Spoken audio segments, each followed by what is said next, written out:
வரணும். அப்போ வேதம் சொல்லுகிறது உங்களுக்குள்ள என்ன வரணும்?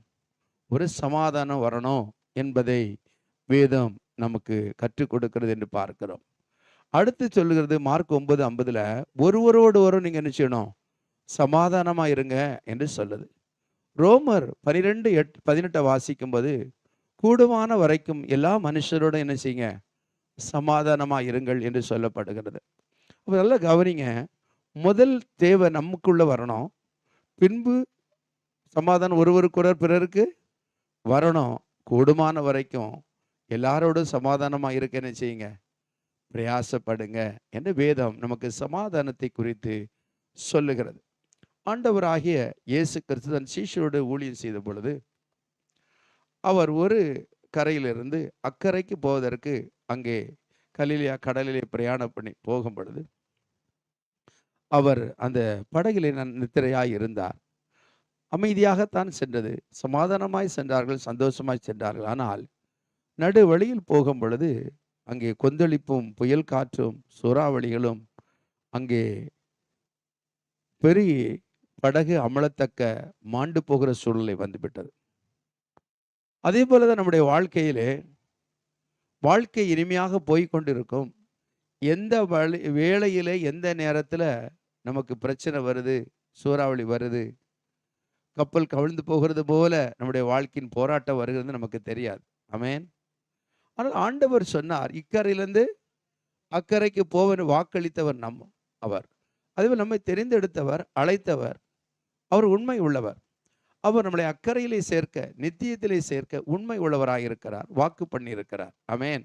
அவர் நம்முடைய வாழ்க்கையில் எத்தனை போராட்டங்கள், சிறுமைகள், கண்ணீர்கள், உடைவுகள், அவமானங்கள், புயல் காற்றுகள் வந்தாலும் நம்முடைய வாழ்க்கையிலே ஆண்டவரை சார்ந்து கொள்ள வேண்டும் என்பதை வேதம் நமக்கு கற்றுக் கொடுக்கிறது.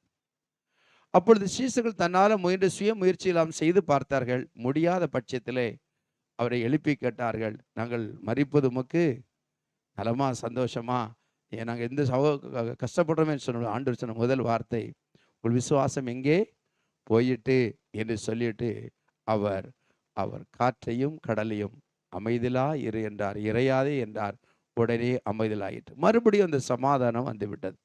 அதே போல தான் நம்முடைய வாழ்க்கையில் எத்தனை புயல் காற்றுகள் வந்தாலும் ஆண்டவரை நாம் தேடும் பொழுது, எழுப்பும் பொழுது ஆண்டவர் நம்முடைய வாழ்க்கையிலே மறுபடியும் ஒரு அமைதியை கொடுக்க, இளைப்பாறுதலை கொடுக்க, சமாதானத்தை கொடுக்க அவர் போதுமானவராக இருக்கிறார். எத்தனை பேர் விசுவாசிக்கிறீங்க? அவரால் கூடாத காரியம் ஒன்றுமே கிடையாது என்று பார்க்கிறோம். அப்போ சமாதானம், சந்தோஷம் எல்லா சூழ்நிலையிலும் நம்ம தக்க வைப்பதும் அதில் நிலை இருப்பதும் சாதாரண காரியம் கிடையாது, கடினமான காரியம். நம்முடைய வாழ்க்கையில் நல்லா தான் வண்டி ஓடிக்கிட்டு இருக்கிறோம், நம்முடைய வாழ்க்கையின் பிரயாணம். ஆனால் எந்த நேரத்தில் பிரச்சனை வருது, எந்த சூழ்நிலையில் வருது என்பது யாருக்குமே தெரியாது. அப்படி என்றால் அந்த சமாதானத்தை தக்க வைப்பதும், அந்த சமாதானத்திலே நிலைத்திருப்பதும் அது லகுவான காரியம் அல்ல, கடினமான ஒரு காரியம். கடினமான ஒரு காரியம். அப்போ வரும்பொழுது, சமாதான குலைச்சல் வரும்பொழுது என்ன நடக்கும்? கவலை, பயம் ரெண்டும் பெருகும். எது வரும்? கவலையும், என்ன கவனிங்க, பயமும் பெருகும் என்று பார்க்கிறோம். அப்போ கவலை இருதயத்தை விஷயம் ஒடுக்கும். ஆனால் சமாதானம் வந்தாதான் அதை வெளியேற்றும். சமாதானம் வராது வரைக்கும் அந்த உள்ளத்தை கலங்கடிச்சுக்கிட்டு தான் இருக்கும், அந்த உள்ளத்தை வேதனைப்படுத்திக்கிட்டு தான் இருக்கும், அந்த உள்ளத்தை சிறுமப்படுத்திக்கிட்டு தான் இருக்கும். ஆனால் சமாதானம் எப்பொழுது மறுபடியும் வருகிறதோ, சமாதானம் வரும் பொழுது அந்த கலக்கத்தை, பயத்தை அது வெளியேற்றும். எத்தனை விசுவாசிக்கிறீங்க? ஆமென். இயேசு அமைதியாக இருந்தோன்னு, அமைதி ஆன உடனே அவங்களுக்கு கலக்கம் என்ன ஆயிடுச்சு? போயிடுச்சு. அங்கே அவங்களுக்கு மறுபடியும் என்ன வந்துடுச்சு? அவங்களுக்கு ஒரு ஆறுதல் வந்து விட்டது என்று பார்க்கிறோம். அப்போ நம்ம சொல்லுவோம் நம்மளுடைய வாழ்க்கையில், அப்பா நான் நல்லா தான் இருந்தேன், நான் போன இடத்துல அந்த மனுஷன் வந்துட்டாப்பா, அவன் முகத்தை பார்த்தோடனே எனக்கு பிபி ஏறிச்சு, டென்ஷன், சமாதானமே போயிட்டு. சிலர் சொல்லுவாங்க, போன அவன் குரலை கேட்டாலே எனக்கு சமாதானம் போயிடுதுப்பா, தயவு செஞ்ச இடத்துக்கு நான் வரலை, அவன் வர்ற இடத்துக்கு நான் வரலை, அவன் வர்ற இடத்துக்கு நான் வரலை. என்ன ஆகிடும்? சிலவங்களுக்கு ஆளையே பார்க்க வேண்டாம், குரலை கேட்டாலே என்ன ஆகிடும்? சமாதானம் குறைஞ்சிடும். சிலவங்க ஆளை பார்த்தாத என்ன ஆகிடும், அப்படியே டென்ஷன் ஆகிடுவாங்க, பிபி அறியிடும், இருக்கிற எல்லா மூடு அவுட் ஆகிடும், என்ன போயிடும், சமாதான குலைச்சல் வந்துடுது என்று பார்க்கிறோம். அப்போ சமாதானம் இதை குறித்து நம்ம பார்க்கும் பொழுது அது நம்ம வாழ்க்கையே என்ன செய்யுது, கெடுக்கிற காரியமா இருக்கு, சமாதானம் இல்லாத நேரத்தில் என்று பார்க்கிறோம். ஆனா சமாதானம் இல்லை என்றால் கலக்கும் பயமும் தொடர்ந்து பெருகிட்டே இருக்கும். ஆமென். அப்ப நம்முடைய சரீர பலவீனங்களை விட சமாதானம் இல்லாம போனா நம்ம வாழ்க்கை என்ன ஆயிடும்னா செத்து போயிடும். நீங்க சரீர பலவீனத்தை விட, வியாதியை விட சமாதானம் இல்லாம செத்து போனவங்க அநேகர் உண்டு. தூக்கு போட்டு செத்தவங்களே உண்டு. அவங்களுக்கு சரீரத்தில் ஒரு வியாதி இருக்காது, பணத்துக்கு குறை இருக்காது, வீடு வாசல்லாம் இருக்கும். ஆனா தன் வாழ்க்கையை மாற்றிடுவாங்க, அழித்து கொள்ளுவாங்க. காரணம் என்ன? எனக்கு நிம்மதி இல்லை, எனக்கு நிம்மதி இல்லை என்று சொல்லுவாங்க. அப்போ நமக்கு தெரியும், கொரோனா காலத்தில் எத்தனை ஐஸ்வர்யவான்கள், எத்தனை பணக்காரர், அவங்க சரீரத்தில் எந்த வியாதியும் இல்லை. ஆனால் கொரோனா நம்மளை தாக்கிடுமோ, கார்பரேஷனில் கூட நம்மளை உள்ளே போட்டுருவாங்களோ, வீட்டில் நோட்டீஸ் ஒட்டிடுவாங்களோ, நமக்கு இதாகிடுமோ என்று சொல்லி தன்னை மாய்த்தவர்கள் உண்டு. ஆமாம். அடுத்த இதாவது கொஞ்சம் இருமல் சளி வந்துட்டா கூட நம்மளை பிடிச்சிட்டு போயிடுவாங்களோன்னு அங்கே போகிறதுக்கு நம்ம செத்துடணும்னு சொல்லி செத்தவங்க உண்டு. எவ்வளோ நம்ம பார்த்துருக்கிறோம், பேப்பரில் அந்த நாட்களில் வாசித்தோம். அப்படி என்றால் எல்லாம் இருந்தாலும் சமாதானம் இல்லாமல் இருக்கும் பொழுது அங்கே என்ன வருகிறது? மரணமே வருகிறது. சில வேளையில் தொடர்ந்து என்ன சொல்றோம், ஒரு கசப்பு வந்தது, இருந்ததுக்கு எல்லாம் இருந்தாலும் எனக்கு என்ன இல்லை, நிம்மதி இல்லை, சமாதானம் இல்லை, ஒரு ஆறுதல் இல்லை என்று சொல்லி அங்கே ஒரு பெரிய இழப்பை பார்க்கிறோம். அப்போ நீங்கள் இந்த சின்ன பிள்ளைகளிட பார்த்தீங்கன்னா அவங்க ரொம்ப சமாதானமாக இருப்பாங்க. அவங்க எதை பற்றியும் கவலைப்பட மாட்டாங்க.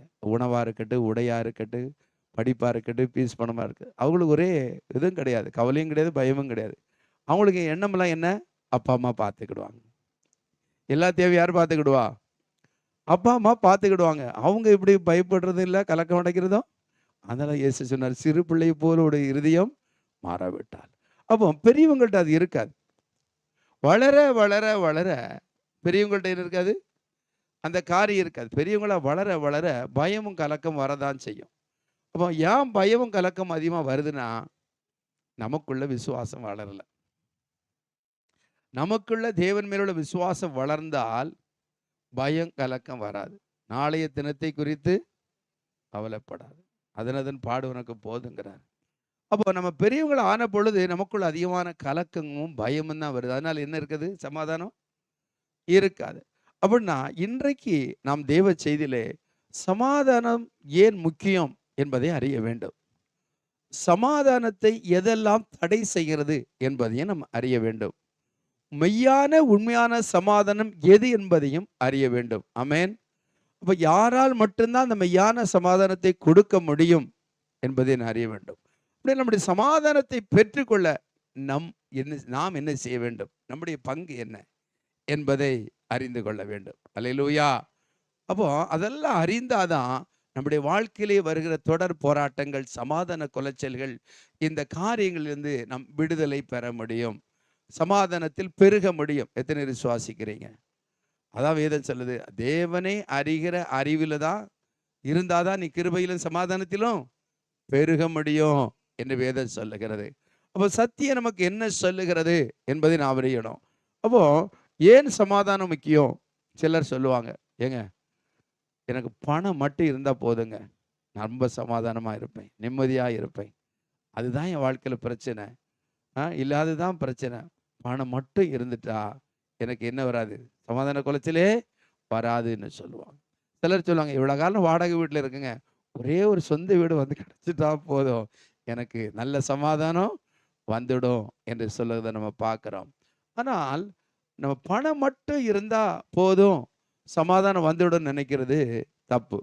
அப்போ சமாதானத்தை பணத்தால் வாங்க முடியுமா என்றால் நிச்சயமா முடியாது. அப்படின்னா எந்த பணக்காரனும், உலகத்தில் இருக்கிற எல்லா கோடீஸ்வரனும் பணத்தாலே என்ன செய்யிருப்பாங்க?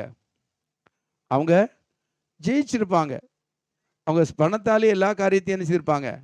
பெற்றிருப்பாங்க என்று பார்க்கிறோம். அப்போ பணத்தால வாங்க முடிஞ்சது தான் வாங்க முடியும். கட்டில வாங்கலாம், தூக்கத்தை வாங்க முடியுமா? மாத்திரையிலே வாங்கலாம், சுகத்தை வாங்க முடியுமா?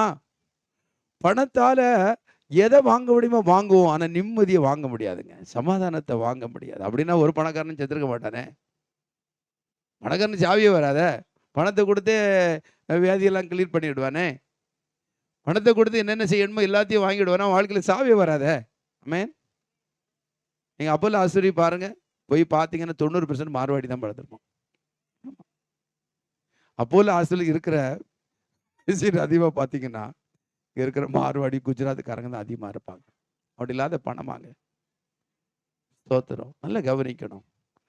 பணம் நமக்கு அவசியம்தான், தேவைதான். ஆனால் பணத்தை வைத்து சமாதானம் கிடையாது. பணம் மட்டும் நமக்கு என்ன கிடையாது? சமாதானம் கிடையாது. அப்போ தேவ சமாதானம் இல்லைன்னா நம்ம அநேக நாள் வாழவே முடியாது. அந்த சமாதான குலைச்சல் நம்மளை என்ன செய்யணும்? நெருக்கிடும். நம்மளை சூழ்ந்து கொள்ளும். இக்கட்டும் நெருக்கும் வேதனை நமக்கு பெருக பண்ணும். எல்லாம் இருக்குங்க, நிம்மதி இல்லைங்க என்று சொல்லுவேன். நான் ஒரு காலத்தில் பேப்பர் பிஸ்னஸ் பண்ணும் பொழுது நான் போடுற புது பேப்பர் போட்டு பழைய பேப்பரையும் எடுப்பேன் அந்த கஸ்டமர் வீட்டில். அப்போ ஒரு வீட்டுக்கு போகும்போது அந்த வீட்டு அம்மா இருந்தாங்க பக்கத்தில், அண்ணாமலைபுரத்தில் தான், காளியப்பா ஆஸ்பத்திரி பக்கத்தில். அப்போது அவங்க ஒரு 2 வீட்டுக்கு 3 வீட்டுக்கு சொந்தக்காரங்க, பிள்ளைங்கள் எல்லாம் பெரிய பணக்காரங்க. அவங்க நான் பேப்பர் கட்டும்போது என்கிட்ட பேச்சு கொடுத்தாங்க. என் பேரை சொல்லிட்டு, பா எனக்கு 2 வீடுப்பா, ஃப்ளாட்டு வீடுப்பா, என் வீட்டை விற்று பொண்ணுக்கும் பையனுக்கும் கொடுத்தேன்ப்பா, எல்லாம் கொடுத்துட்டு நான் இருக்கிறேன். நான் ஏதாவது நல்லது கிட்ட பேசினா, நீ பேசாது, உனக்கு ஒன்றும் தெரியாது என்றாள். என்னை வாயை பூட்டு போட்டுட்டாப்பா, நான் செத்தது போல இருக்கிறேன், என்கிட்ட பேச கூட ஆள் இல்லை, எல்லாத்தையும் விட்டு என்கிட்ட கொட்டுது, அதுக்கு பேச ஆள் இல்லை, அதுக்கு சமாதானம் இல்லை. இப்போ எதை பேசினாலும் என்கிட்ட உனக்கு ஒன்றுமே தெரியாது, நீ பேசக்கூடாது, அமைதியாக இரு. அப்போ பேத்தியோ பேரம் பேசினாலும் உனக்கு ஒன்றும் தெரியாது, அமைதியாக இரு. பிள்ளைகள் பேச உனக்கு ஒன்றும் தெரியாது என்று சொல்லிடுறாங்க. அதை சொல்லி சொல்லி அவங்க ஃபீல் பண்ணி அழுறாங்க. அப்போ அவங்களுக்கு பணம் கோடிக்கணக்கில் இருக்குது, ஃபேக்ட்ரி இருக்குது, வீடு இருக்குது, ஆனால் என்ன இல்லை? சமாதானம் இல்லை. அதை வாழ்க்கையில் மறக்க முடியாது. அவ்வளோ ஃபீலிங்காக என்னோட அதை பகிர்ந்து கொண்டாங்க வயசானவங்க. அப்போ அந்த வயசான காலத்தில் எல்லாம் இருந்தும் கூட அவங்களுக்கு என்ன இல்லை? சமாதானம் இல்லை. அப்போ பணம் சமாதானம் கொடுத்துடுமா? சொல்லுங்க. பணம் மட்டும் சமாதானத்தை கொடுத்துடுமா? முடியாது. அப்போ நம்மளுக்கு தெய்வ சமாதானம் தான் முக்கியம். எதுதான் முக்கியம்? தேவ சமாதானம் தான் முக்கியம் என்று பார்க்கிறோம். அப்போ உலகம் சில காரியத்தை தரலாம். உலகம் பொண்ணு, வெள்ளி, பணம், நகை, வீடு, வாசல், சொத்து, படிப்பு, அதிகாரங்கள், வாகனங்கள், கனங்கள், கௌரவங்களை தரலாம். ஆனால் சமாதானத்தை தேவன் மட்டும்தாங்க தர முடியும். சமாதானத்தை யார் மட்டும்தான் தர முடியும்? அதை நம்ம பெறும் பொழுதுதான் நம்முடைய வாழ்க்கையில உண்மையான வெற்றி பெற்றிருக்குன்னு அர்த்தம். அந்த சமாதானத்தை நம்முடைய வாழ்க்கையில பெற்று அனுபவிக்கும் பொழுதுதான் ஒரு உண்மையான ஒரு வெற்றி வாழ்க்கைக்குள் நாம் வந்திருக்கிறோம் என்று சொல்ல முடியும். அந்த சமாதானம் வராத வரைக்கும் அது வெற்றி வாழ்க்கையில போராட்ட வாழ்க்கை தான், கஷ்ட வாழ்க்கை தான். ஆமென். எல்லாம் இருக்குங்க, ஆனா என்ன இல்லை? சமாதானம், நிம்மதி இல்லை, ஆறுதல் இல்லை என்று சொல்லும் பொழுது அது ஒரு தோல்வியை தான் காட்டுகிறதே தவிர வெற்றியை காட்டுவது இல்லை என்று பார்க்கிறோம். ஆனால் ஒரு மனுஷனுடைய வாழ்க்கையின் உச்சக்கட்டமே என்ன தெரியுமா?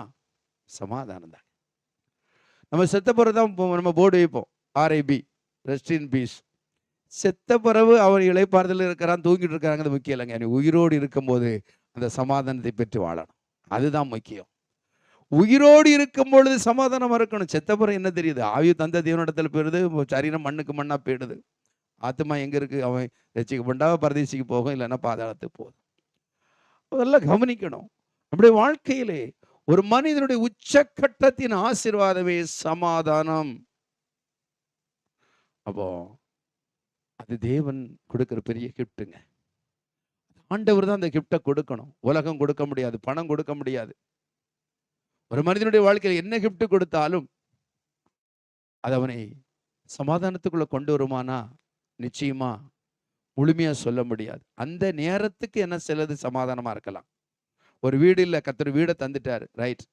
அந்த வீட்டை 10 வருஷம் கழிச்சோம்னா 3 பிள்ளைகள் இருந்தால் சொல்லுவோம், எப்பா வீடை வித்துடுப்பா, என்ன ஷேரை கொடு. நீ எப்போ மண்டையை போடுவ, எப்போ கொடுப்ப? ஷேரை கொடுன்னா தலைவலி வந்துடும். வீடு வாங்கும்போது ஒரு சந்தோஷம் இருந்து, அது பிறகு சமாதானம் இல்லை, போயிடுது. வீடை கஷ்டப்பட்டவங்க ஒரு சந்தோஷம் வருது, டிவி கெட்டதுக்கு முன்னே போயிடுது சமாதானம். கரெக்டு தானே? வேலை கிடைச்சோன்னு சந்தோஷம் பெருமூச்சு, அப்பா பெரிய சமாதானம், படிச்சு முடிச்சோன்னு வேலை கிடைச்சிருப்பா. உள்ள போன அப்புறம் தான் தெரியும் மேனேஜர் கொடுக்குற டார்ச்சர், உள்ள இருக்கிற நமக்கு மேலே இருக்கிற அதிகாரி கொடுக்குற டார்ச்சர். தலையில கையை வச்சுட்டு ஏன்டா செத்து பிழைக்கிறமே, ஒவ்வொரு நாள் கரும்பு சாருமே நம்மளை பிழிகிறான்ப்பா. பணம் சம்பளம் நிறைய தான் வருது, ஆனா என்ன இல்லை, நிம்மதி இல்லை, சமாதானம் இல்லை. அப்போ உனக்கு ஜாப்பு அந்த டைம்ல சமாதானத்தை கொடுத்து, நல்ல சேலரி பார்க்கும்போது கிடைக்கும் பொழுது அக்கௌண்ட்ல வந்தோடனே சமாதானம் அப்போ இருக்கு. ஆனால் வாழ்க்கையில இடைப்பட்ட சூழ்நிலை சமாதானம் இருக்கிறதா? அந்த வேலையும் அந்த பணமும் நமக்கு முழுமையான சமாதானத்தை கொடுக்கிறதா? நமக்கு நாமே சிந்தித்து பார்ப்போம், யோசித்து பாருங்க. அல்லேலூயா. அப்ப தேவ சமாதானம் தான் ஆண்டவர் கொடுக்கிற ஒரு நல்ல கிஃப்ட். எத்தனை பேர் அதை விசுவாசிக்கிறீங்க? அல்லேலூயா. கொடுக்கிற எல்லாம் கோடி கோடியா பணம் இருந்து சரீரம் முழுவதும் வியாதியா இருந்தா எப்படிங்க சமாதானம் இருக்கும்? குடும்பத்துல ஒரே போராட்டமும் சந்தேகமும் நெருக்கமும் இருந்தா எப்படி சமாதானம் இருக்கும்? இருக்காது. ஆமென். அப்ப தேவன் கொடுக்கிற காரியத்தை நாம் அறிந்து கொள்ள வேண்டும். யோவான் நற்செய்தி நூல் 14ஆம் அதிகாரம் 27ஆம் வசனத்தை வாசிங்க. யோவான் 14:27. சமாதானத்தை உங்களுக்கு வைத்து போகிறேன். நல்ல கவனிங்க, அந்த வசனம் முக்கியம். இயேசு கிறிஸ்து சொன்ன வார்த்தை, சமாதானத்தை உங்களுக்கு வைத்து போகிறேன், என்னுடைய சமாதானத்தையே உங்களுக்கு கொடுக்கிறேன். உலகம் கொடுக்கிற பிரகாரம் நான் உங்களுக்கு கொடுக்கிறது இல்லை. உங்கள் இருதயம் கலங்காமலும் பயப்படாமலும் இருப்பதாக. கரங்களை தட்டி ஆண்டவருக்கு நன்றி சொல்லுவோமா? இந்த உலகம் கொடுக்கிற காரியங்கள்லாம் தற்சமயம் அங்க சமாதானம் இருக்கும், நிலையான நிரந்தரமான சமாதானத்தை கொடுக்க முடியாது. அந்த டைமுக்கு தான் என்ன இருக்கும், இருக்குமே தவிர அதுக்கு பிறகு சமாதானம். ஆண்டவர் சொல்லுகிறார், சமாதானத்தை உங்களுக்கு வைத்து போகிறேன், என்னுடைய சமாதானத்தை. உலகம் கொடுக்கிற சமாதானம் அல்ல, அது நிரந்தரமும் அல்ல, ஆனால் தேவன் கொடுக்கிற, இயேசு கிறிஸ்து கொடுக்கிற சமாதானம் என்று பார்க்கிறோம். அவர் பிறந்த பொழுது தேவதூதர்கள் பூமியிலே சமாதானம் உண்டாவதாக என்று சொல்லி தேவனை துதித்தார்கள். ஆமென். அல்லேலூயா. ஆண்டவருடைய நாமம் சமாதான பிரபு, சமாதான காரணர் என்று ஆண்டவருடைய நாமம் அங்கு சமாதானம் என்று பார்க்கிறோம். யூதர்களை எடுத்துக்கொண்டால் நாம ஒருவரை சந்திக்கும் போது சொல்லுவோம், பிரைஸ் தி லார்ட், கர்த்தருக்கு ஸ்தோத்திரம் என்று சொல்லுவோம். ஆனா அவங்க ஒருவரை சந்திக்கும் பொழுது இந்த வாக்குத்தத்தம் தான் சொல்லுவாங்க, யெகோவா ஷாலோம், சமாதானம் உண்டாவதாக என்று தான் சொல்லுவாங்க. அப்போ அந்த சமாதானம் தாங்க ஒரு மனுஷனுடைய உச்சக்கட்ட ஆசீர்வாதம். எல்லாம் இருந்து ஒரு மனிதனுக்கு நிம்மதி இல்லைன்னா என்ன பிரயோஜனம்? எல்லாம் இருக்குங்க, சாப்பிட முடியல, எல்லாம் இருக்குங்க, தூங்க முடியல, எல்லாம் இருக்குங்க, மனசு விட்டு யார்ட்டையும் பேச முடியல, என்ன பிரயோஜனம்? ஆண்டவர் சொல்லுவார், உலகம் கொடுக்கிற சமாதானம் அல்ல, என் சமாதானத்தை நான் உங்களுக்கு வைத்து போகிறேன். அதனால நீங்க பயப்பட வேண்டாம், கலங்க வேண்டாம். பணத்துல மட்டும்தான் சமாதானம் இருக்கும் என்று நீங்கள் எண்ணுவீர்கள் என்றால் நீங்கள் பிசாசுக்கு அடிமையாவீர்கள், நீங்கள் சாத்தானுக்கு அடிமையாவீர்கள். பணத்துல மட்டும்தான் எனக்கு சமாதானம், அது மட்டும் போதும் மணி மைண்ட் மட்டும் இருந்தால் பிசாசுக்கு அடிமை. அவன் உங்களை கண்ட்ரோலுக்குள்ள எடுத்துடுவான். நான் இயேசுவை பார்த்து சொன்னான், என்னை வணங்குறவர்களுக்கு இந்த பூமியில் உள்ள ஆசீர்வாதங்களை நான் கொட்டுகிறேன். அப்போ அது மட்டும்தான் என் வாழ்க்கையில சந்தோஷம் என்றால் அவனுக்கு அடிமை ஆகிடுவோம். மற்றவனுடைய வாழ்க்கையில எல்லாமே மெய்யான சமாதானத்தை இழந்து போவோம். அவனுடைய வாழ்க்கையிலே சமாதானம் ஏன் முக்கியம் என்பதை முதல் உங்களோட நான் பகிர்ந்து கொண்டேன். இப்பொழுது நம்முடைய வாழ்க்கையிலே சமாதானத்தை எது தடை செய்கிறது என்பதை நாம் அறிந்து கொள்ள வேண்டும். நம்முடைய வாழ்க்கையிலே தேவன் சமாதானத்தை வைக்கிறார், அந்த சமாதானத்தை தடை பண்ணுகிறது ஒரு காரியம் நடக்கிறது. வானமண்டல ஆவிகள் எந்த சூழ்நிலையிலும் தேவனுடைய சமாதானத்தை, அந்த மேலான ஆசீர்வாதத்தை பெறக்கூடாது என்று சத்துருவான நம்முடைய வாழ்க்கையிலே என்ன செய்கிறான்? அவன் சிந்தையிலே போராட்டத்தை கொண்டு வருகிறான். சிந்தையிலே மறுபடியும் மறுபடியும் நம்முடைய வாழ்க்கையில சமாதானத்தை கெடுக்க எதிலே நாம் விழுந்தோமோ, வேதனைப்பட்டமோ, நாம் தள்ளப்பட்டமோ, நம்முடைய வாழ்க்கையிலே அதை திரும்ப திரும்ப திரும்ப சிந்தையிலே கொண்டு வந்து நம்முடைய சமாதானத்தை கெடுத்து போடுவான். அதனால்தான் சிந்தையிலே நீங்கள் வீணரானீர்கள். அப்ப முதல் ஆவிக்குரிய ஒரு யுத்தமே சிந்தையில் தான். ஒரு காரியத்தை நினைத்து இவங்க இப்படி பேசிட்டாங்களே, இப்படி ஏமாத்திட்டாங்களே, நம்பிக்கை துரோகம் பண்ணிட்டாங்களே என்பதை மறக்கணும்னு நினைச்சா கூட மறக்க மாட்டான். திரும்ப திரும்ப திரும்ப பிசாசானவன் அந்த சிந்தையில எண்ணங்களை கொண்டு வந்து சமாதானத்தை கெடுப்பான். அல்லேலூயா. அப்போ அந்த சமாதான குலைச்சலை அவன் தொடர்ச்சியாய் கொடுத்து கொண்டே இருப்பான், அந்த ஆசீர்வாதத்தை பெறக்கூடாதபடிக்கு. அப்போ நம்முடைய வாழ்க்கையில சமாதானத்தை தடை செய்வது என்ன என்பதை பார்க்க வேணும். நம்ம சமுதாயத்தை தடை செய்வது என்னன்னா, நம்முடைய வாழ்க்கை ஆண்டவரை வச்சு இருக்கிறது இல்லை, சமுதாயத்தின் மேல் நம்பிக்கை வைத்து தான் இருக்கிறோம். அதனாலதான் நிறைய சமாதான குலைச்சல் வருது. சமுதாயத்தில் பார்க்கிறோம், அவங்க நல்லா ஆயிட்டாங்க, அவங்க வீடு வாங்கிட்டாங்க, அவன் படிச்சுட்டான், அவன் முன்னேறிட்டான், நான் இப்படி இருக்கிறேனே, நான் இப்படி இருக்கிறேனே என்று ஒரு கவலை, ஒரு பயம், எதிர்காலம் என்ன ஆகுமோ என்று சொல்லி. அவங்க அழகா இருக்கிறாங்களே, அந்த அழகு என்கிட்ட இல்லையே. அவங்ககிட்ட பணம் இருக்கு, என்கிட்ட பணம் இல்லையே. அவங்க கௌரவமா வாழ்றாங்களே, என்னால கௌரவமா வாழ முடியலையே.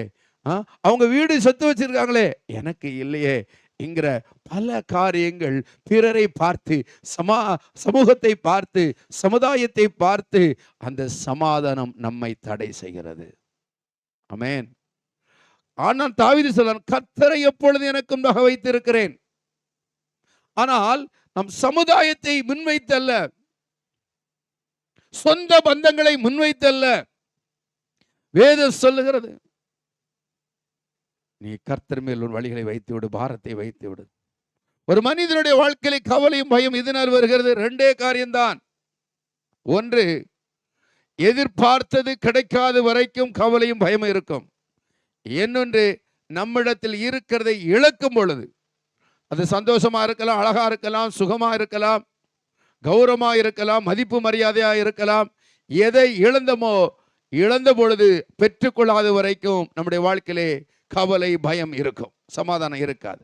அதில் ஆண்டவர் சொல்லுகிறார், நீ இழந்ததை உனக்கு நான் திரும்ப கொடுக்க தான் வந்தேங்கார். கரங்களை தட்டி கர்த்தருக்கு மகிமை செலுத்துமா. நீ எதை இழந்தாயோ அதை என்னால திரும்ப கொடுக்க முடியும். நீ எதை எதிர்பார்க்கிறாயோ அதை என் சித்தத்தை நான் உனக்கு கொடுக்க முடியும். என்னால் கூடாத காரியம் ஒன்றுமில்லை. இரண்டையும் தேவன் கொடுக்க வல்லவர். நீ இழந்ததையும் கொடுக்க வல்லவர், நீ எதிர்பார்க்கிறதையும் கொடுக்க வல்லவர். அவருக்கு ஒரு காலம் வேலை வைத்திருப்பார், அப்பொழுது கொடுப்பார். ஆனால் நீ சமுதாயத்தை பார்த்து பணம் மட்டும்தான் முக்கியம், பணம் தான் முக்கியம் என்று சொல்லி அடுத்தவர்களை கம்பேரிசன் பண்ணி எடுத்து அந்த படிப்பில்லை, வேலை இல்லை, அழகில்லை நினைக்க நினைக்க வாழ்க்கையில் சமாதானம் இருக்காது. அந்த சமாதான குலைச்சத்திற்கு அடுத்தவன் காரணம் இல்லை, நாம் தான் காரணம். எத்தனை பேர் விசுவாசிக்கிறேன்? ஆமென். அடுத்தவங்க வைக்க, தேவன் மேலே நம்பிக்கை வைக்க. அல்லேலூயா. அப்போ அந்த பொசிஷனை பார்க்கிறோம்.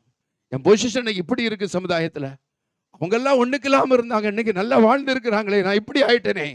அதை என்ன என்ன நினைக்க நினைக்க நமக்குள் சமாதானம் இல்லாமல் போய்விடுது. அன்பான தேவனுடைய பிள்ளைகளே, ஒரு சமாதானத்தை ஒரு பொருள் மேல் வைக்க கூடாது.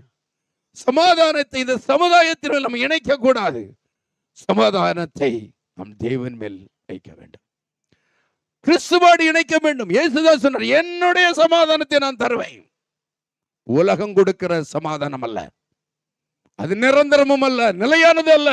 நான் கொடுக்கும் பொழுது அது நிலையானதாக இருக்கும். அது பரலோக சமாதானம். ஆமென். அல்லேலூயா. வாழ்க்கையில் முக்கியமான ஒரு சத்தியம், அன்றாட வாழ்க்கையின் சத்தியம். அதை அறிந்து கொள்ள வேண்டும் அன்பான தேவனுடைய பிள்ளைகளை. இப்படி தேவன் சமாதானத்தின் தேவன் என்று வேதம் சொல்லுகிறது. ரோமர் 15ஆம் அதிகாரம் 33ஆம் வசனம். இயேசு கிறிஸ்து பிறந்த பொழுது லூக்கா 2:14 வாசிக்கும் பொழுது பூமியிலே சமாதானம் என்று சொல்லி துதித்தார்கள்.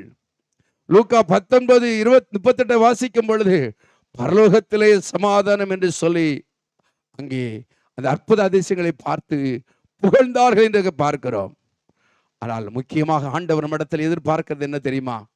கொலோசியர்களின் நிருபம் 3ஆம் அதிகாரம் 15ஆம் வசனத்தை வாசியுங்கள். கொலோசியர் 3ஆம் அதிகாரம் 15ஆம் வசனம்.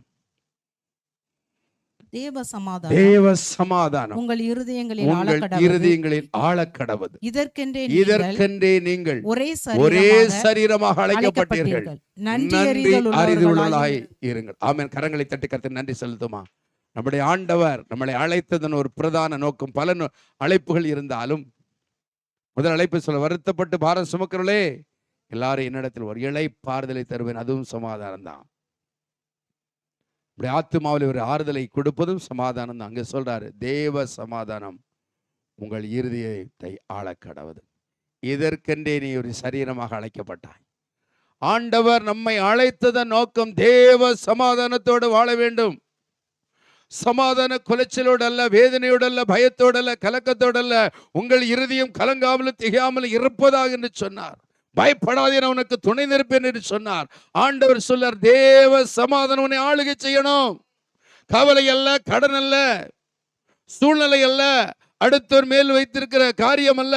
அது உன்னை சுற்றி சுற்றி நினைவை பிசாசானவன் சிந்தையிலே கொண்டு வந்து, மனதிலே கொண்டு வந்து, உன் இருதயத்திலே கசப்பையும் வேதனையும் தூக்கத்தை வரவிடாதபடி, கடின சூழ்நிலையை கொண்டு வர இடம் கொடாதபடி நீ அதை ஜெயிக்க வேண்டும். ஆமென். அல்லேலூயா. இப்ப நம்முடைய இருதயத்தை எதை ஆளுகை செய்யணும்? தேவ சமாதானம். ஆமென். அப்ப தேவ சமாதானம் ஆளுகை செய்தான். ஆண்டவருடைய பிறப்புக்கு முன்பாகவே தீர்க்க தரிசனமாக ஆதியாகமம் 49ஆம் அதிகாரம் 10ஆம் வசனம் சொல்லுகிறது. எடுத்தவங்க வாசிங்க. ஆதியாகமம் 49:10 வசனம். சமாதான கர்த்தர் வருமளவும், நல்ல கவனிங்க, ஆண்டவராகிய இயேசு கிறிஸ்துவுல பிராபசி, சமாதான கர்த்தர் வருமளவும் செங்கோல் யூதாவை விட்டு நீங்குவதும் இல்லை, நியாயப்பிரமாணிகன் அவன் பாதங்களை விட்டு ஒளிவதும் இல்லை, ஜனங்கள் அவரிடத்தில் சேருவார்கள். அப்படி நம்முடைய ஆண்டவர் சமாதான கர்த்தர் வரும் அளவும், அந்த சமாதான கர்த்தர் இயேசு கிறிஸ்து அவர் வந்துட்டாரு. அவர் தான் சொல்றாரு, உன் இருதயம் கலங்க வேண்டாம், என் சமாதானத்தை நான் தருவேன், உன் இருதயத்துல சமாதானம் ஆளணும். எது ஆளணும்? தெய்வீக சமாதானம் ஆளணும். அப்போன்னா ஆளணும்னா அதிகாரம். அதே நம்ம மார்க் 16 வாசிக்கிறோம். அவர் எல்லா விசுவாசிக்கிறவர்களுக்கு நடக்கிற அடையாளங்கள்னு அதிகாரத்தை தருகிறார். என் நாமத்தினாலே விசுவாசிகளை துரத்துகள், அவமான பாஷைகளை பேசுவீர்கள், சர்ப்பங்களை எடுப்பார்கள். ஆண்டவர் அதிகாரத்தை தருகிறார். என்னிடத்துல சொல்லுகிறார், சர்ப்பத்தின் மேல் தேள்களை மிதிக்கவும் சத்துருடைய சகல வல்லமைக்கும் நான் உனக்கு அதிகாரம் கொடுக்கிறேன் என்று சொல்லு. பூமியில் எதை கட்டுவாய், பரலோகத்திலே பூமியில் எதை கட்டொழிப்பாயோ அது எந்த அதிகாரத்தை சமாதானத்தின் கர்த்தர் நமக்கு தருகிறார்.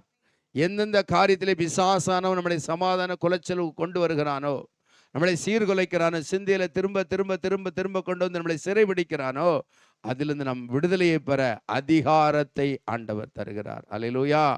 ரோமர் 16:20 சொல்லுது, சமாதானத்தின் தேவன் தாமே சாத்தானை கால்களில் மிதிப்பார்.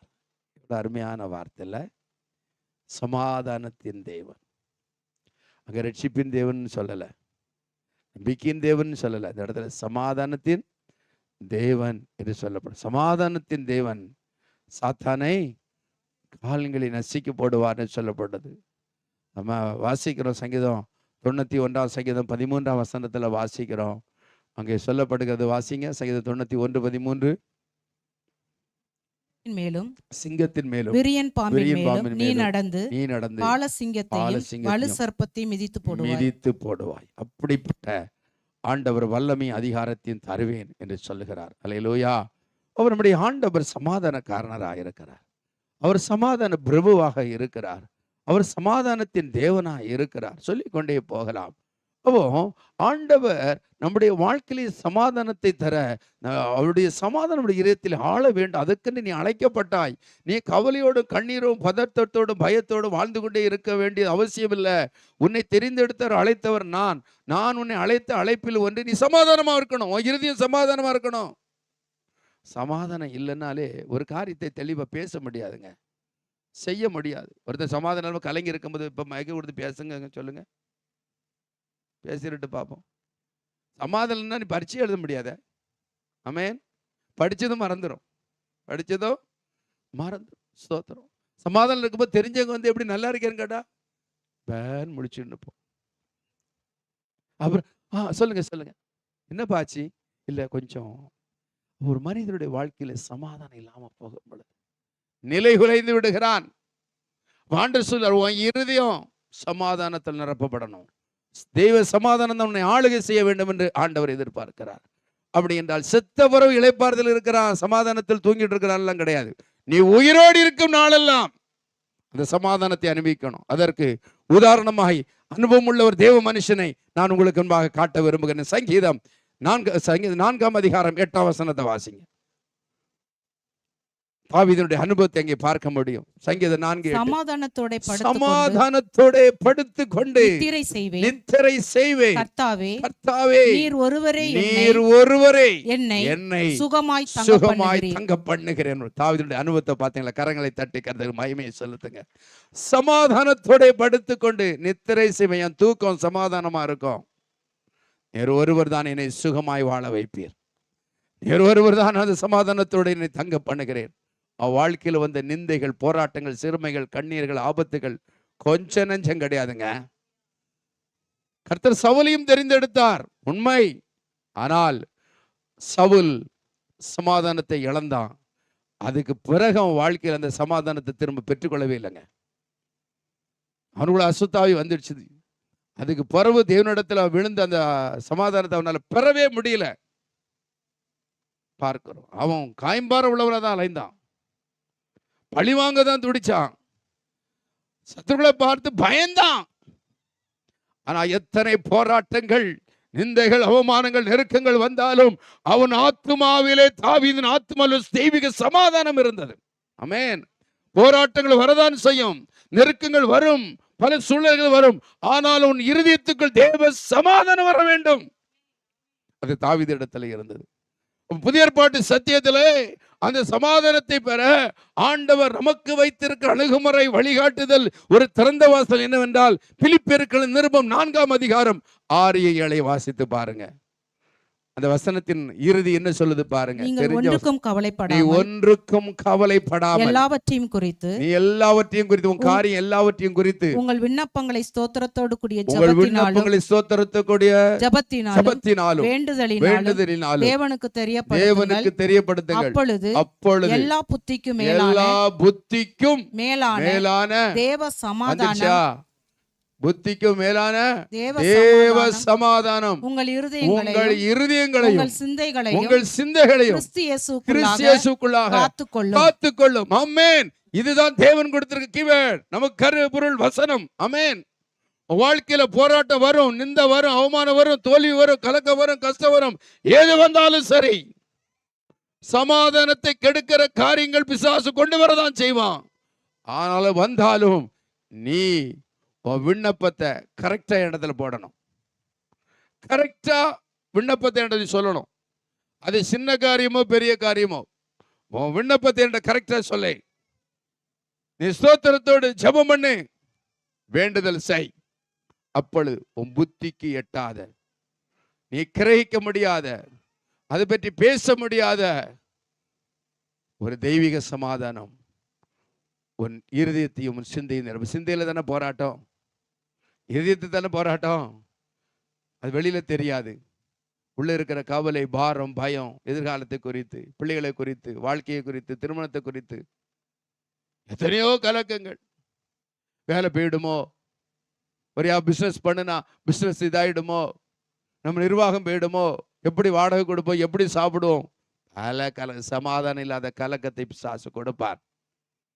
ஆண்டவர் சொல்லுகிறார், எல்லாவற்றையும் சொல்ல, நான் உனக்கு புத்திக்கு எட்டாது, நீ தியானிக்க முடியாது, வர்ணிக்க முடியாது, அதை எடுத்து சொல்ல முடியாது.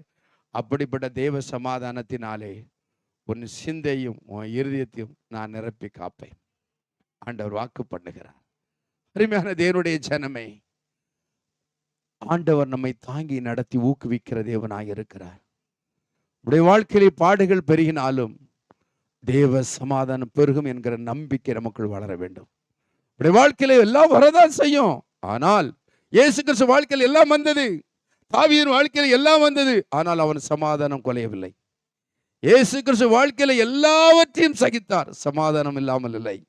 அப்போஸ்தலனாகிய பவுலின் வாழ்க்கையில எல்லா போராட்டம் வந்தது. கப்பல் சேதத்திலே இருந்த பொழுது ஆண்டவர் சொல்லுகிறார், உனக்கு கப்பல் சேதம் இல்ல, பிராண சேதம் வராது. ஒரே ஒரு வார்த்தை, என்னை ஆட்கொண்டவரும் நான் சேவிக்கிறவன் தேவன் சொன்னார், கப்பல் சேதமே அல்லாமல் பிராண சேதம் ஏற்படுதலை இல்லை என்று சொல்லி மற்றவர்களை திடப்படுத்தி சமாதானப்படுத்தினான். கம்பீரமாய் சமாதானத்தோடு போராட்டத்தின் மத்தியிலும் வாழ்ந்து காட்டினான். அவன் பாடுகளை அடுக்கி சொல்லுகிறான். பசி, பட்டினி, நிர்வாணம், கல்லெறிதல் எல்லாவற்றையும் சொன்னாலும் அவன் சமாதானத்தோடு இருந்தான். நான் சேவிக்கிறவர், என்னை நடத்துகிறவர், நான் அறிந்திருக்கிறவர், நான் விசுவாசிக்கிறவர் இன்னார் என்று அறிவேன். அருமையான தேவனுடைய பிள்ளைகளே, கர்த்தர் உங்களை அழைத்து தெரிந்தெடுத்து இருக்கிறார். உடைய வாழ்க்கையிலே இந்த பூமியிலே இருக்கும் பொழுது சமாதானம் உன்னை ஆளுகை செய்ய வேண்டும் என்று ஆண்டவருடைய வார்த்தை சொல்லுகிறது. உன் சிந்தையை ஆளுகை செய்ய வேண்டும், உன் இருதயத்தை தேவ சமாதானம் ஆளுகை செய்ய வேண்டும். ஆமென். வேதம் சொல்லுகிறது, வலங்கத்துக்குள்ளே சமாதானம், ஒரு அரண்மனைக்குள்ளே சுகமும் இருப்பதாக என்று வேதம் சொல்லுகிறது. சாலமோன் ஞானிதான், அவன் கண்டதெல்லாம் அனுபவிச்சான்.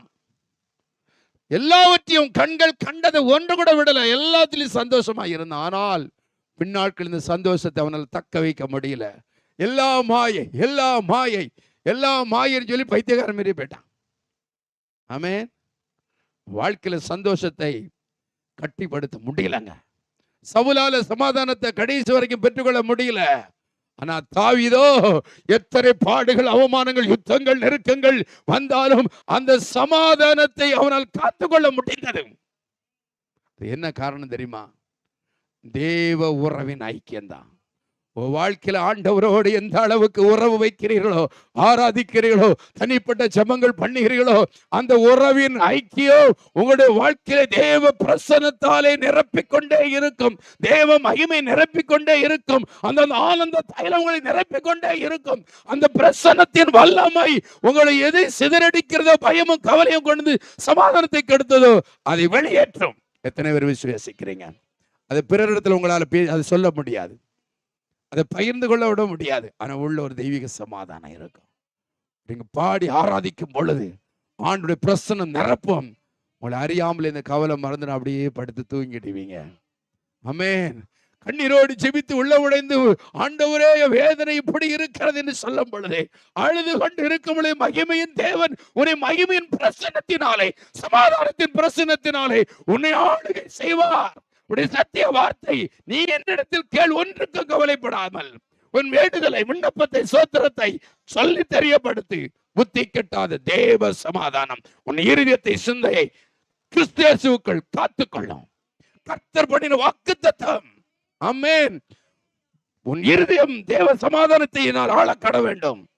கவலையினால் அல்ல, பயத்தினால் அல்ல, சமாதான குலைச்சினால் அல்ல. நீ சமுதாயத்தை பார்த்து வாழாதே, கர்த்தரை பார்த்து வாழ பழகு. ஆமென். பொருளை சார்ந்து வாழாதே, பொருளை கொடுக்கிற தேவனை சார்ந்து வாழ பழகு. ஆமென். உனக்கு என்ன போராட்டம் வந்தாலும் முழங்காலில் நின்று சாதிக்க பழகு. கர்த்தர் சமாதானத்தை தருவார். சமாதானத்தை விட மேலான ஆசீர்வாதம் ஒன்றுமில்லை. எல்லாம் இருந்தும் நிம்மதி இல்லைன்னா என்ன இருக்கு? ஆமென். எல்லாம் இருக்குங்க, நிம்மதி இல்லைன்னா ஒருத்தனுக்கு ஒண்ணுமே இருக்காது, நிம்மதியா இருக்கமா. ஆமென். அந்த சமாதானத்தை தேவன் கொடுக்கிறார். அல்லேலூயா. பவுலின் வாழ்க்கை எடுத்தாலும் சரி, பேதுருவின் வாழ்க்கை எடுத்தாலும் சரி, தாவீதை போல அனுபவத்துக்குள் கடந்து சென்றார்கள். நம்முடைய வாழ்க்கையில எத்தனை வந்தாலும் சரி, அந்த தெய்வீக சமாதானத்துக்குள் வர தேவனை நோக்கி பார்க்க வேண்டும். ஆமென். சமாதானத்தை பெற நாம என்ன செய்ய வேணும்? அடுத்து நான் உங்களோட சமாதானத்தை பெற நம்ம என்ன செய்ய வேண்டும்? சங்கீதம் 85:8 வாசிங்க. சங்கீதம் 85:8. கர்த்தராகிய தேவன் விளம்புவதை கேட்பேன். அவர் தம்முடைய ஜனங்களுக்கும், நல்ல கவனிங்க, அவர் தம்முடைய ஜனங்களுக்கும், தம்முடைய பரிசுத்தவான்களுக்கும் சமாதானம் கூறுவார். சமாதானம் கூறுவார். அவர்களோ மதிகேட்டுக்கு திரும்பாதிருப்பார்களாக. ஆண்டவர் இடத்திலே நாம் கேட்கும் பொழுது சமாதானத்தை கூறுவார். அப்படின்னா என்னங்க? ஆண்டவரிடத்தில் நீங்கள் வேண்டுதல் செய்யும் பொழுது ஆண்டவர் உங்களோடு பேசுவார். அந்த ஒரு வார்த்தை, ஒரு பிரசங்கம் முழுவதும் கேட்கிறீங்க, அந்த பிரசங்கத்துல ஒரே ஒரு வார்த்தை இருதயத்தை தொடும், இருதயத்தை தொடும். நீங்க பாடலை கேட்பீங்க, ஆவியானவர்ல இருந்து ஒரு பாட்டை அந்த பிரச்சனை நேரத்துல சொல்ல நேரத்துல கலங்கி இருக்கும் போது உன்னை அறியாம ஒரு பாடல் ஆவியானவர் உள்ள இருந்து தருவாரு. அந்த பாடலின் ஒரு வரி திரும்ப திரும்ப திரும்ப திரும்ப வரும். ஒரே ஒரு வார்த்தை வசனம் திரும்ப திரும்ப திரும்ப திரும்ப திரும்ப திரும்ப வரும். அந்த வசனத்தின் வல்லமை, அந்த பாடலின் ஒரே ஒரு வரி திரும்ப திரும்ப திரும்ப ஆவியானவர் தந்து உன்னை சமாதானத்துக்குள் கொண்டு வருவார். இந்த வசனம் சொல்லுது, கர்த்தர் அப்படி ஜனத்துக்கும் பரிசுத்தவான்களுக்கும் சமாதானத்தை கோருவார். அதனால என் தலைவிதி இது, வாழ்க்கையில இதுதான் எனக்கு முடிவு என்று ஒரு நாளும் தேவனுடைய பிள்ளைகள் தீர்மானம் பண்ணக்கூடாது. என் நிலைமை இதுதான், என்னுடைய தலைவிதி இதுதான், இதோட வாழ்க்கை முடிஞ்சு ஒரு நாள் அவிசுவாச வார்த்தை சொல்லக்கூடாது. தலைவிதியை மாற்ற இயேசு சிலுவையில் ரத்தம் சிந்தினார். பகையா இருந்த நடுச்சுவரை தகர்த்தார், இரத்தத்தினாலே ஒப்புரவாக்கினார். ஓ, அக்கிரமும் பாவங்களும் உங்களை விட்டு தேவனை விட்டு பிரிக்கிற அந்த பகையிலிருந்து சமாதானத்தை உண்டு பண்ண இயேசு ரத்தம் சிந்தினார். அவரை தேவனிடத்தை இணைத்து சமாதானத்தை கொடுத்தார்.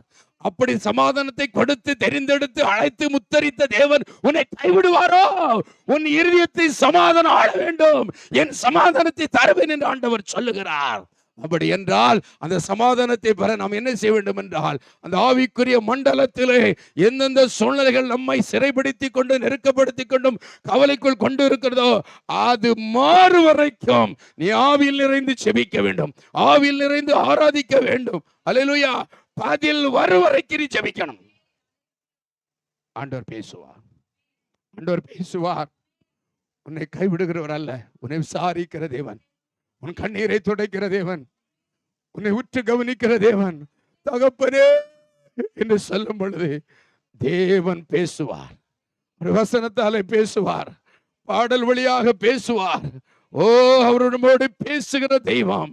அவர் பேசு வரைக்கும் அந்த மண்டலத்தில் இருக்கிற, ஆகாய மண்டலத்தில் இருக்கிற அந்நிய ஆவியுடைய கிரிகள் வெளியேறும் வரைக்கும் நீ ஜெபிக்க வேண்டும், நீ பாட வேண்டும், தேவனை துதிக்க வேண்டும், அவரை விசுவாசிக்க வேண்டும், அவரை சார்ந்து கொள்ள வேண்டும்.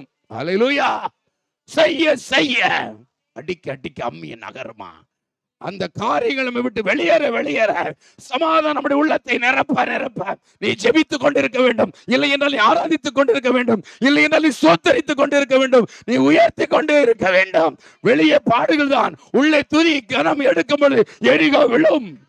ஆமென். கட்டுகள் அறுபடும், சத்துடைய கிரிகள் வெளியேறும், சமாதானத்தை கொடுத்து குலைச்சலை கொடுத்து ஆவிகள் உன்னை விட்டு சிந்தை விட்டு உன் இருதயத்தை விட்டு வெளியேறும். இது உண்மை, சத்தியம். தேவனால் கூடாத காரியம் ஒன்றுமில்லை. அல்லேலூயா. அந்த வார்த்தை வந்துட்டாலே சமாதானம் வந்துருங்க. இந்த பாடல் வரி திரும்ப திரும்ப வந்துட்டாலே சமாதானம் வந்துருங்க. நீ வேற பாட்டுக்கு போட மாட்டாரு, நீ அடுத்த பாட்டை எடுத்து வச்சதோட போட மாட்டாரு, அதையே பாட்டி 100 முறை பாட வைப்பார், அதே வரியை திரும்ப திரும்ப தருவாரு. நான் உன்னை விட்டு விலகுவதில்லை, நான் உன்னை என்றும் கைவிடுவதில்லை, நான் உன்னை விட்டு விலகுவதில்லை, நான் உன்னை என்றும் கைவிடுவதில்லை, நான் உன்னை காண்கின்ற தேவன், கண்மணி போல் உன்னை காப்பே, நான் உன்னை காண்கின்ற தேவன், கண்மணி போல் உன்னை காப்பே, உன்னை விட்டு விலகுவதில்லை, உன்னை என்றும் கைவிடுவதில்லை. அல்லேலூயா. அந்த சமாதானத்தின் வல்லமை நமக்குள் இறங்கும் பொழுது நம்முடைய சிந்தைக்குள், நம்முடைய இருதயத்துக்குள், நம்முடைய ஆவியாத சரீரத்துக்குள், நம்ம எலும்புக்குள், ஊனுக்குள், இரத்த நாணங்களுக்குள், தோள்களுக்குள் அந்த சமாதானத்தின் வல்லமை இறங்க இறங்க இறங்க அதை, அந்த மகிமையை, அந்த அனுபவத்தை நீங்க யாராலும் பகிர்ந்து கொள்ள முடியாது. அனுபவிக்க முடியுமே தவிர அதை பகிர்ந்து கொள்ள முடியாது. சூழ்நிலையோ உன்னை கலங்கடித்துக் கொண்டிருக்கும். கடன் பாரத்திலே, அவமானத்திலே, சிறுமையிலே, ஆனால் தெய்வீக சமாதானத்தின் வல்லமையை பகிர்ந்து கொள்ள முடியாது, ஆனால் அனுபவிக்க செய்வார் ஆண்டவர். அனுபவிக்க செய்வார். இவ்வளவு பிரச்சனை மத்தியில் எப்படிங்க இருக்கிறீங்க? கிருபை. அவர் தந்த பிரசன்னத்தின் சமாதானம். ஆமென். நீ கோடி பணம் கொடுத்தாலும் வாங்க முடியாது. நீ கோடீஸ்வரனா இருந்தால் இந்த ஆசீர்வாதத்தை தெய்வத்தை தவிர, இயேசுவை தவிர ஒருவனும் கொடுக்க முடியாது. தெய்வம் மட்டும்தான் கொடுக்க முடியும். அதான் சொல்ற, என்னுடைய சமாதானத்தை வைக்கிறேன், என் சமாதானத்தை உனக்கு தர்றேன். உலகம் கொடுக்கிற சமாதானம் இல்ல. பணம், பொருள், வீடு, வாசல், சொத்து, அழகு, அதிகாரம், பணம், ஜாப், இதெல்லாம் நிலையானது கிடையாது. எந்த நேரம் எது நம்மளை விட்டு போகுன்னு தெரியாது. அடுத்த லாக்டவுன் வந்துட்டா கதை முடிஞ்சு போச்சு. தேவன் தம்முடைய பிள்ளைகளை வருந்த விட்டார். கதறுதலை கேட்கிறவர், கண்ணீரை துடைக்கிறவர், உன்னை அறிந்திருக்கிறார். நீ அவரை அறிந்து கொள்ள வேண்டும்.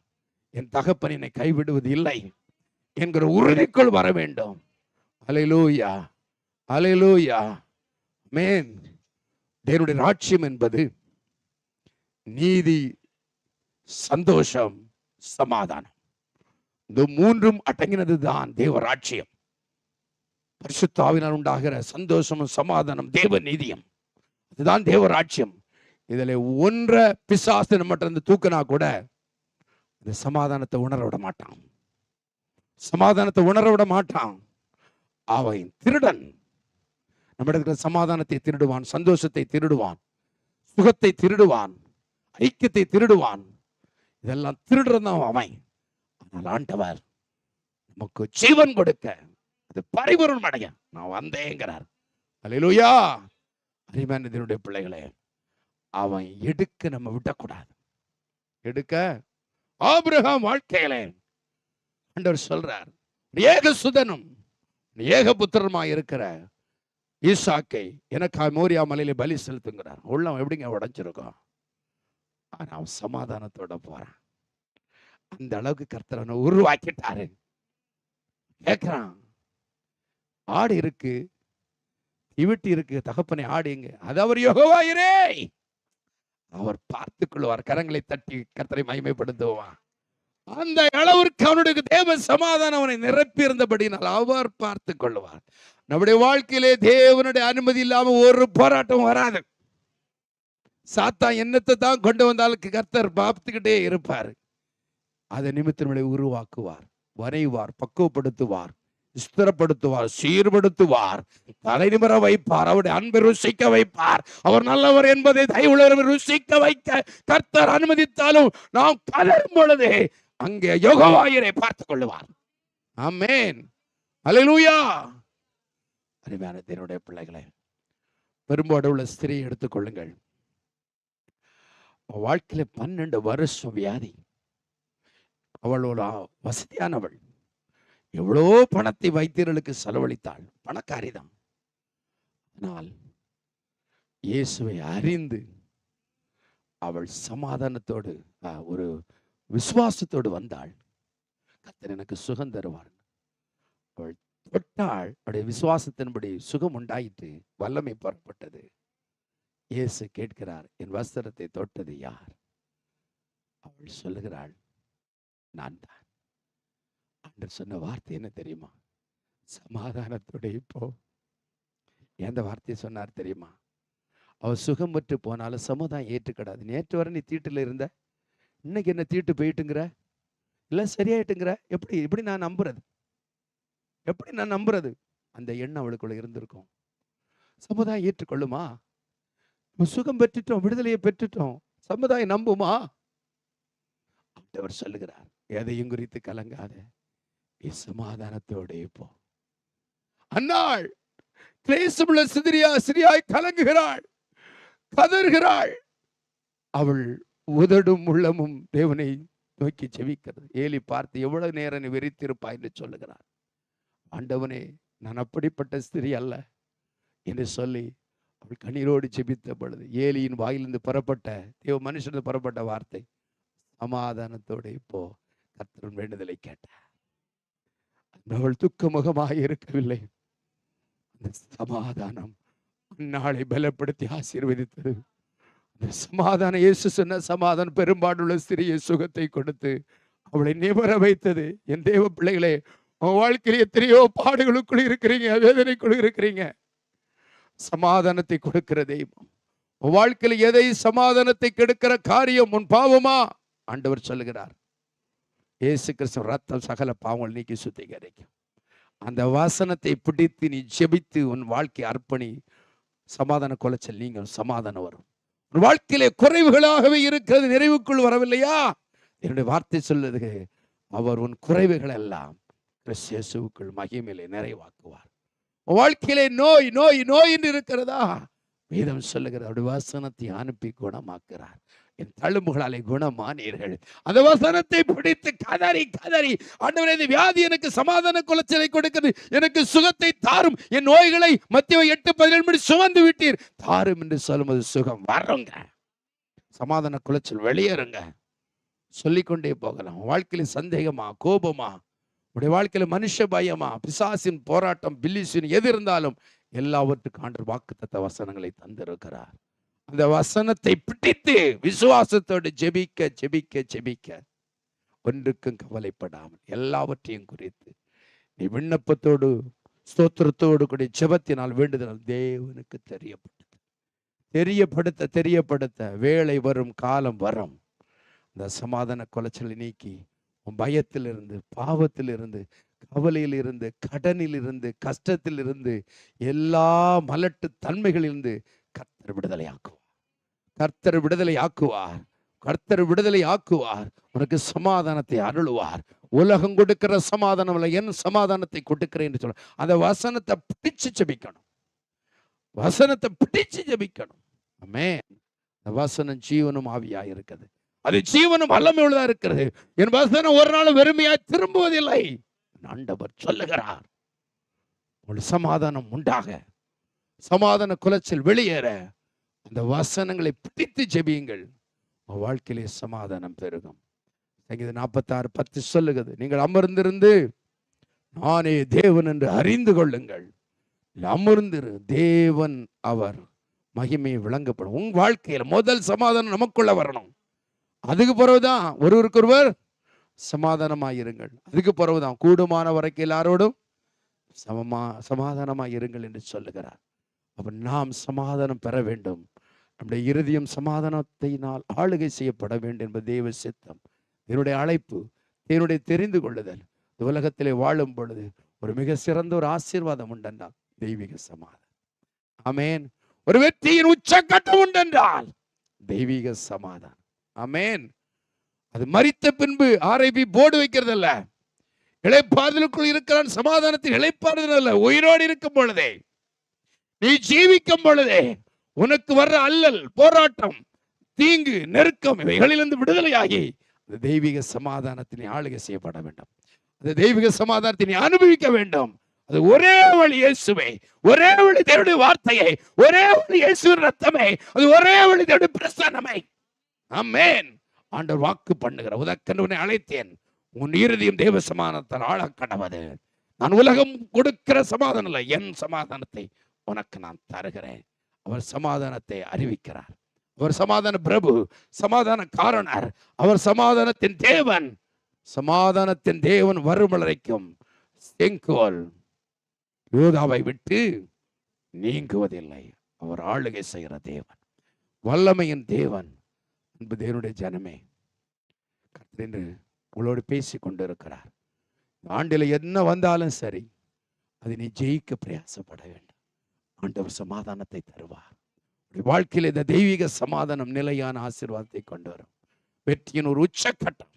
எல்லாம் இருந்து நிம்மதியில்லைன்னு சொல்றதல்ல, எல்லாம் இருந்தா எது இல்லையோ ஆண்டவர் எனக்கு சமாதானத்தை தருகிறார், தந்திருக்கிறார் என்கிற அந்த நிச்சயம் வாழ்க்கையில வரும் வரைக்கும் நாம் அவரை பற்றி கொள்ளுவோம், விடாது இருப்போம். கர்த்தர் வாக்கு பண்ணினவர் உண்மை உள்ளவர்.